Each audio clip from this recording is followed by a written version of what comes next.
Let's do a spot check real quick. Let's see what's going on today.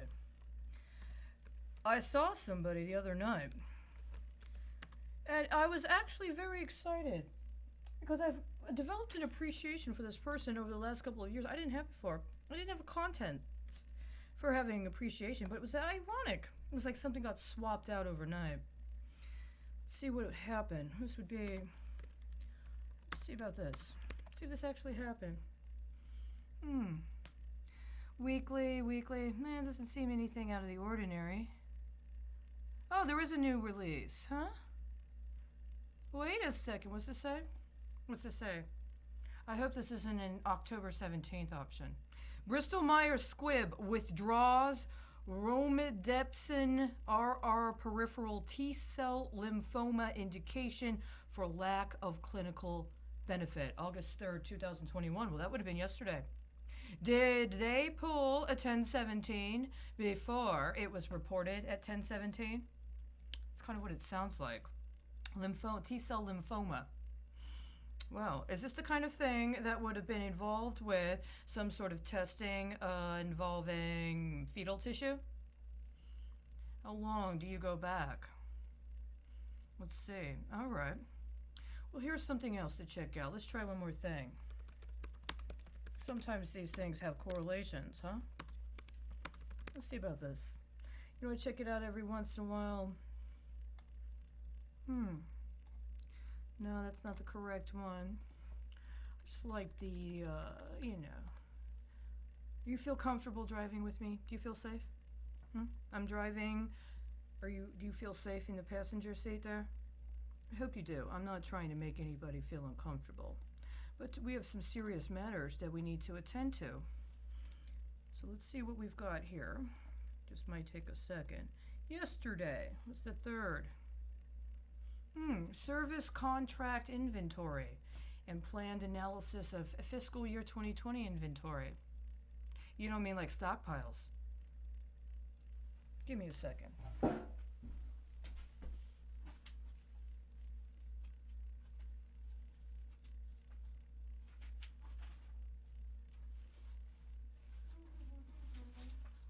I don't mean to keep you waiting. It's right here. It really is. I was very careful yesterday. Is this it? It is. And just so you know, it is completely appropriately secured. What does this say? What date do I have on here? July 23rd, 2019. That would be 3 months after April 23rd of 2019. What do I have here? Inventories. Connected to what? Strategic National Stockpile. Yes. And other things. Unfortunately, because of the kind of inventories we're talking about here, these are not just general access or general use. Excuse me for a second.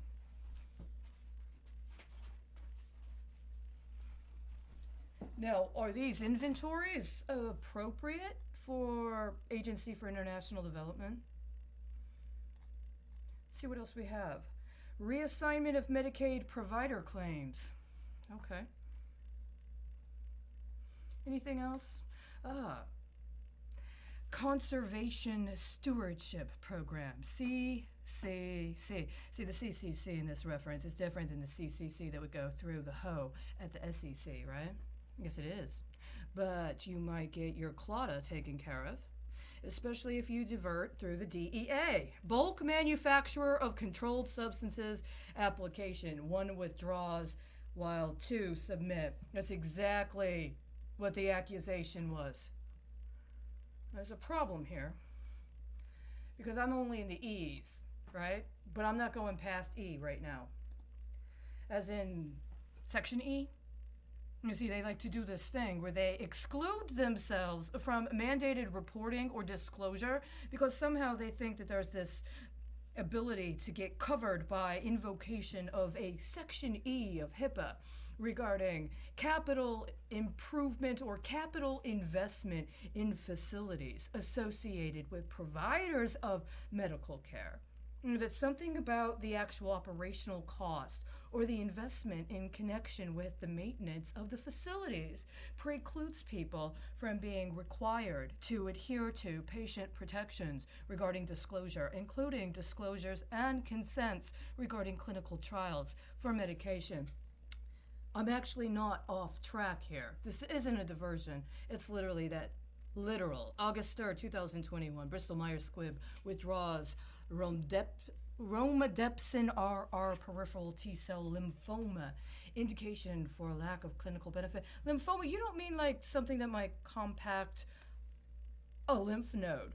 So it appears to be swollen, and then symptomatology would say when you're doing a self-breast exam that lump might indicate something. So you should go in and get a mammogram. You mean a mammogram that would require the engagement of somebody that's certified to operate machinery that involves use of a radioisotope? I see. Would you call that telemedication? Would you call that nuclear energy? Would you call that meeting a nuclear hedge, right? Or would you call that an abuse of the judicial process connected to what I found some time ago, which was an understanding that after September 11th, there was a number of cases engaged involving something identified as derivative litigation. See, I wasn't actually looking for this one today, even though it has exactly the reference, even though the day before this was posted, actually the evening before, I saw the transactional process. It's actually amazing. You would not believe what is actually financing this decision, at least what could potentially result from the financing involved with this decision and the public notice therein. And to be honest with you, politically, I would support it. But I've been in this situation where, regardless of whether or not I would support something politically, it's means as well as ends. Yes, in U.S. versus Bristol Myers Squibb. This was a setup for a series of derivative litigation cases that was done in the early 2000s. I contend that major deals involving that came due in time for Super Bowl 51 in Houston. Am I incorrect? I don't believe I am. But that's not what I was looking for. What I was looking for was U.S. versus Arthur Andersen and Enron. Why? Well, I actually found some of the derivative case. And what it said was that there had been a case involved with prosecuting people at Arthur Andersen because immediately after September 11th, they got caught shredding documents. Lots and lots of documents. And I couldn't help but think about Fawn Hall. Do you guys remember Fawn Hall? She was the administrative assistant, I guess you could call it, for former Lieutenant Colonel Oliver North. Did you remember watching her, those congressional hearings? I did. It was a very, very formative part of my young life. My first real engagement in civic process. Because it is a form of civic process to see that members of the national security establishment have been accused of a crime, including administrators, that would presumably just be doing something because their boss told them to. And to be put in a context where they're actually required to testify before Congress. The problem is there is some strange things going on. Because there had been all of these documents acquired and submitted as evidence, and they were locked on the 23rd floor. At least that was how it was recounted for a while.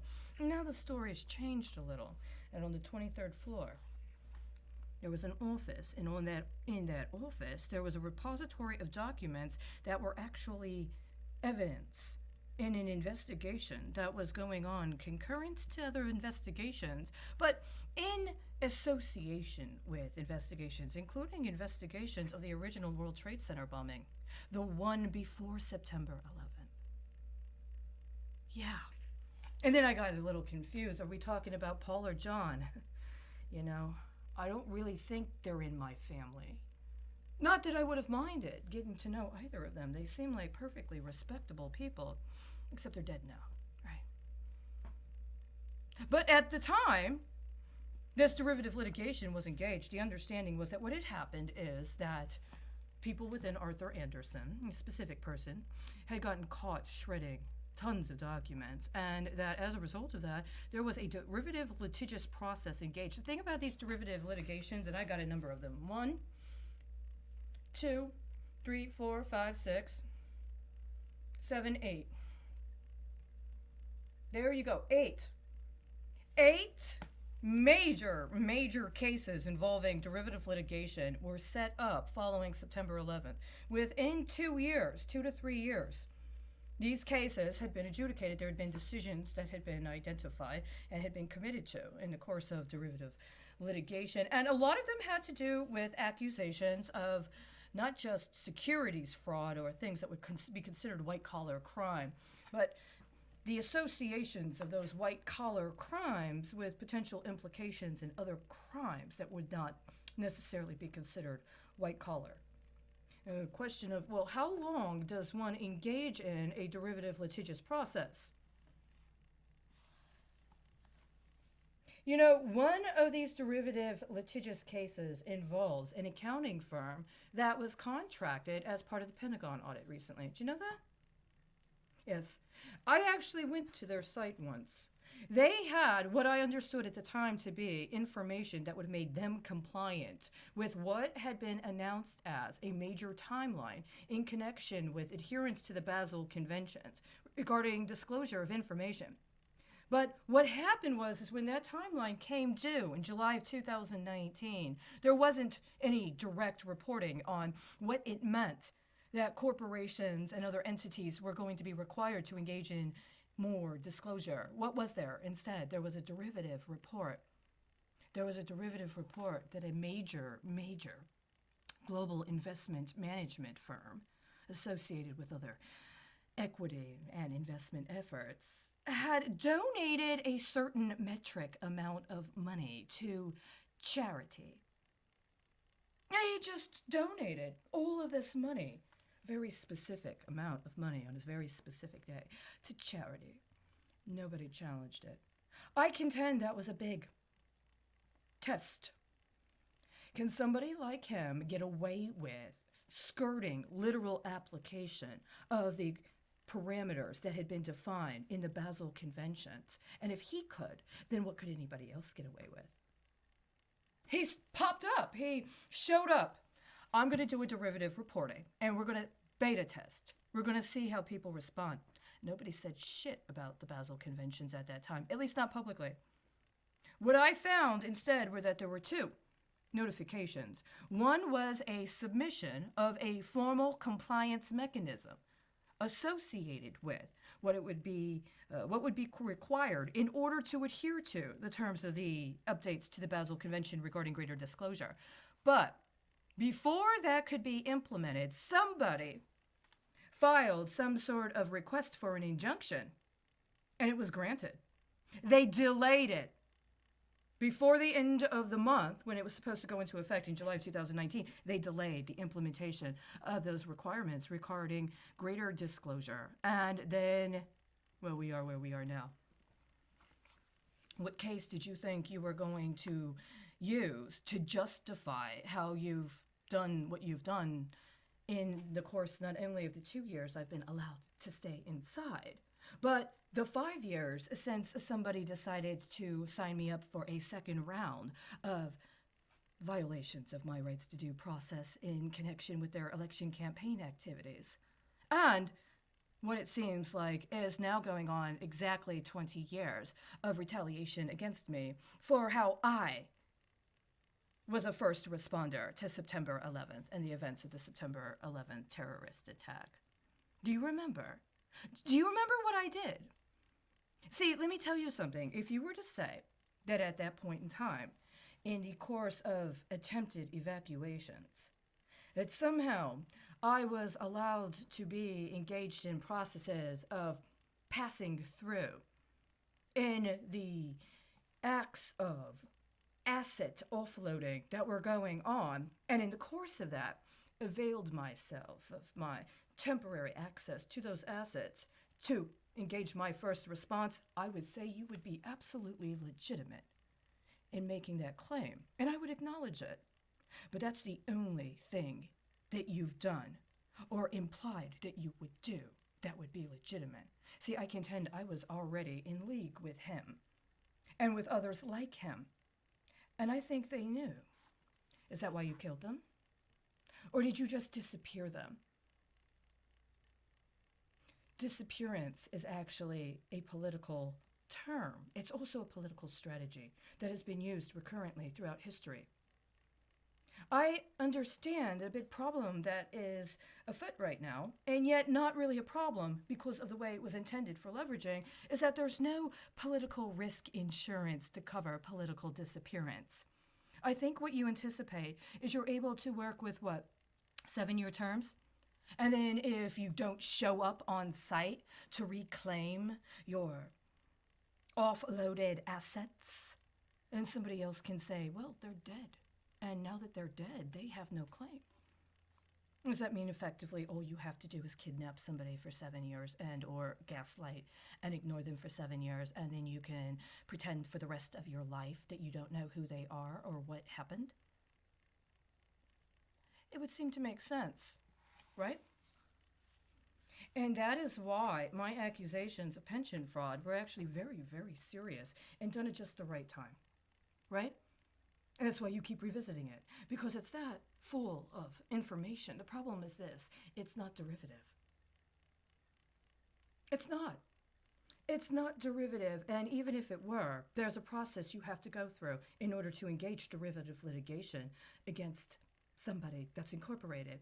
Now, if you succeed in denying somebody of all means necessary to be able to legally incorporate in order to protect their interest, including for more than 3 years, this was the case with me, right? Then you may say you've accomplished certain things in a particular kind of financial hedging strategy, but it doesn't change the fact that if you've never closed these cases, does that mean they're ongoing? And does that mean that part of the charge in all of these cases is that the judicial process was directly and deliberately abused in order to intentionally create false information regarding legal proceedings to use in processes of illegal underwriting as part of an effort to cover up for crime, including organized crime, infiltrating the government and using terrorism to undermine the government under the auspices of it being used for insurance. So when they say September 11th was just a big insurance scam, it actually was, and it is. And it's over. It's just a matter of time, right? All you need to do is acknowledge. I know you've been working very hard to avoid actually confronting this reality, but one way or another, you've already had to confront it.